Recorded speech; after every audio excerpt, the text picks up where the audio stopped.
आप सभी का स्वागत है एसपीएन 9 न्यूज में। आज बात करेंगे उपचुनाव को लेकर। दरअसल 4 राज्यों में एक लोकसभा और 4 विधानसभा सीट पर उपचुनाव थे, जिसके नतीजे आज आ चुके हैं और ये नतीजे काफी हैरान करने वाले, क्योंकि इन पांचों सीटों पर एक भी सीट पर जो है वो बीजेपी अपना कमाल नहीं दिखा पाई और यहाँ पर बीजेपी का सुपड़ा जो है वो साफ होते हुए दिखाई दिया।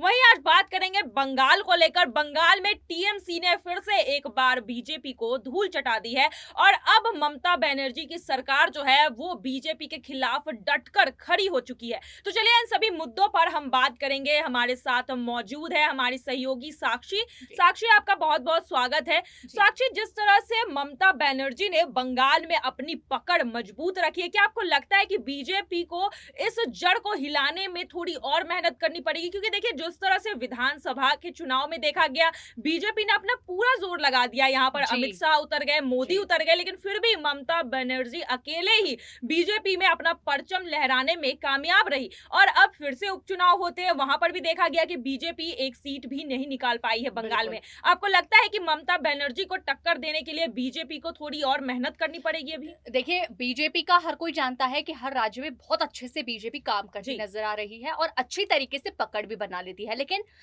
मेगा बंगाल ऐसी जगह है जहां पर समय हर किसी को लगता है। ममता दीदी ने, कहूंगी क्योंकि बंगाल की ममता दीदी है, इतना अच्छी तरीके से वहां की जनता को सेटिस्फाई कहूं या इतनी अच्छी तरीके से वहां अपना नाम बना रखा है कि कोई भी ममता दीदी को रिप्लेस नहीं करना चाहता। बात ये नहीं है कि वहां की जनता को, देखिए मेन ये होता है कि जनता को जरूरत है कि नहीं है।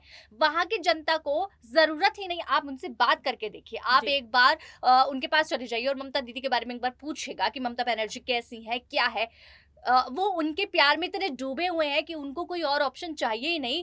तो दूसरी सरकार कैसे वहां पर अपनी परचम लहरा देगी, कैसे वहां अपनी सीट जमा देगी, जब जनता को ही उनसे सेटिस्फेक्शन है। ये चीजें हैं। बीजेपी ने कोशिश बहुत ज्यादा वहां की, लेकिन वहां की जो जनता है वो नहीं रिप्लेस करना चाहती ममता बनर्जी को। देखिए, पहले भी बहुत सारे ऐसे कुछ मैं कहूंगी किस्से या हादसे हुए थे जिस वक्त ममता बनर्जी को लेकर काफी चर्चाएं हुई थी और जब ममता बनर्जी को कोई चोट भी आई थी। लेकिन उस बीच आपने देखा कितना खून वहां के जो मैं कहूंगी जनता, उनका खौला इस चीज को देखकर कि हमारी ममता दीदी के साथ क्या किया है बीजेपी ने। तो वो प्यार देखने को मिला कहीं ना कहीं वहां की सीएम और उनके बीच में।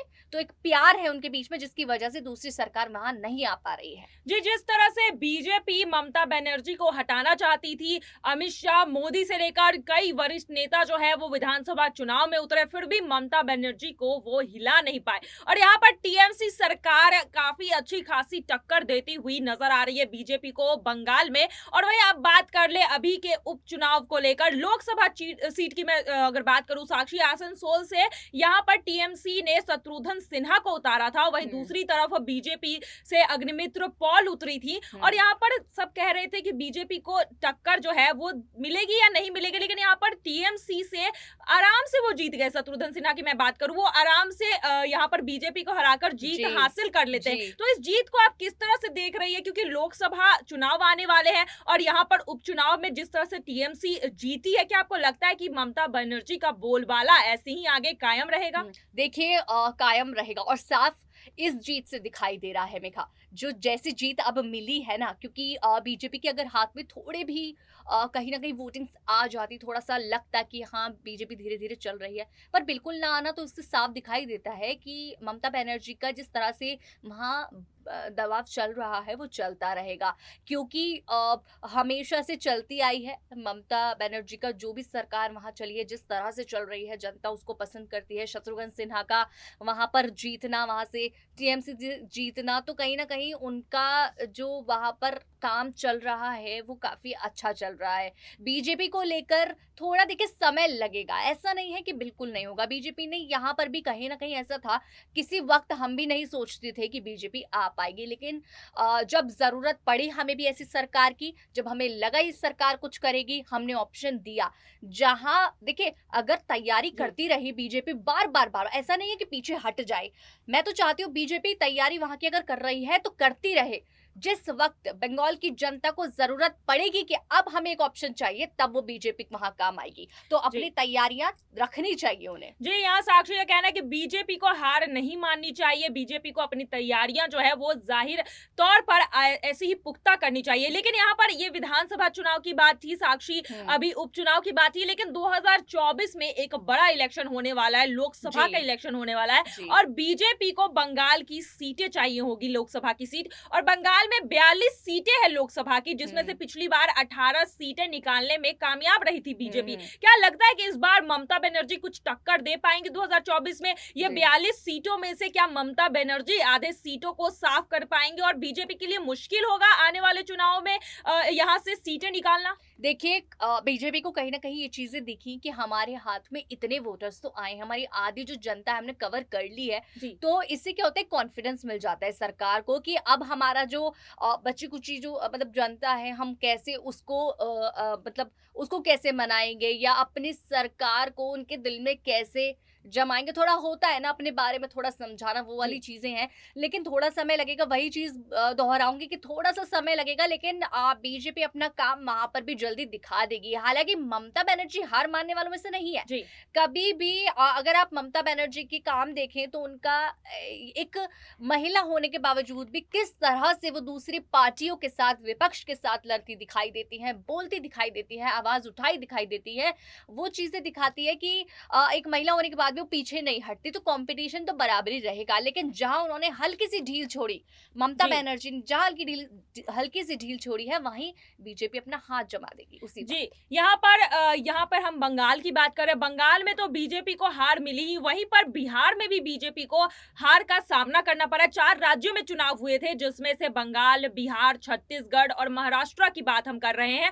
और इन चारों राज्यों में कहीं भी एक भी सीट बीजेपी नहीं निकाल पाई। वहीं अगर महाराष्ट्र और छत्तीसगढ़ की बात करें तो यहाँ पर कांग्रेस ने सीटें निकाली और कांग्रेस के लिए पॉजिटिव साइन जो है ये देखने को मिल रहा है। क्या लगता है साक्षी, इस जीत के बाद क्या कांग्रेस थोड़ी बहुत कॉन्फिडेंस में आ सकती है? क्या आगे के इलेक्शंस के लिए उन्हें और मेहनत करनी पड़ेगी? जिस तरह से ये दोनों राज्यों में कांग्रेस ने जीत हासिल की है, अब क्या कांग्रेस का समय पलटता हुआ दिखाई दे रहा है? देखिए, कांग्रेस कोशिश पूरी कर रही है, और अगर अलग अलग जगह है जहां राज्य में उन्हें आइडिया है कि हो सकता है, देखिए गुजरात भी जाने की कोशिश की थी, कोलकाता, अलग अलग जगह पर जाने की कोशिश तो कर रही है बीजेपी, माफ कीजिएगा कांग्रेस। लेकिन जिस तरह से वो जो जीत है वो कहीं ना कहीं जैसे पंजाब में भी था। अगर मेघा में बात करूं, पंजाब की थोड़े समय पहले ये चीजें थी पंजाब को लेकर कि कांग्रेस के अलावा और कोई पार्टी यहाँ जम नहीं सकती, पर आपने भी देखा कि अचानक से आम आदमी पार्टी आती है और वहां पर अपना बखेड़ा खड़ा कर देती है और बखेड़ा करके अपनी परचम लहरा देती है, सरकार बना ली। इसी तरीके से हो सकता है कि बंगाल में हो जाए। कांग्रेस तो चल रही है बड़े टाइम से और दावा भी है कि कांग्रेस ही आएगी, लेकिन क्या पता कब कांग्रेस और बीजेपी के बीच में कोई और पार्टी आए और एकदम अपनी सरकार बना ले। जी, यहाँ पर जिस तरह से बंगाल में टीएमसी का बोलबाला चल रहा है, इसे देखकर लग रहा है कि ममता बनर्जी को टक्कर देना आसान नहीं होगा। जिस तरह से ममता बनर्जी ने एक बार फिर से मोदी सरकार को, बीजेपी सरकार को बंगाल में धूल चटाई है, आने वाले 2024 के लोकसभा इलेक्शन में बीजेपी को बंगाल से सीटें निकालने में मुश्किल जरूर आएगी। चलिए, बस आज के लिए इतना ही। आगे की खबरों के लिए देखते रहिए SPN9 न्यूज। धन्यवाद।